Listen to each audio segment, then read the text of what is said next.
અરે મને તો એ વાતનું દુઃખ છે અને જીવીશ ત્યાં સુધી દુઃખ રહેશે કે આપણો એક નાગારીનો દીકરો અહીંયા યાર્ડમાં આવી અને જ્યારે પૂરતા કપાસના ભાવ ના મળે ત્યારે એક સારામાં સારું ઇંગ્લિશ મીડિયમમાં ભણતો નાગારીનો દીકરો અહીંયા આવીને જ્યારે અગ્નિ સ્નાન કરે તેમ છતાંય નેતાના પેટનું પાણી નથી હલતું. મને એમ થાય કે નેતા નથી, એની માએ પાણો પેદા કર્યો છે.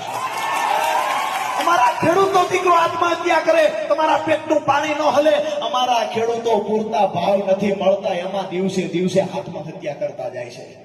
છતાં કોઈ નેતાના પેટનું પાણી નથી હલતું. તમને બે હાથ જોડીને વિનંતી કરવા માટે આજે આવ્યો છું કે આવનાર સમય આપણા બાળકોને કોઈના કારખાનાનો મજૂર ન બનવું પડે, આપણા બાળકને કોઈની ગુલામી ન કરવી પડે, આપણા બાળકને ભિખારી ન બનવું પડે.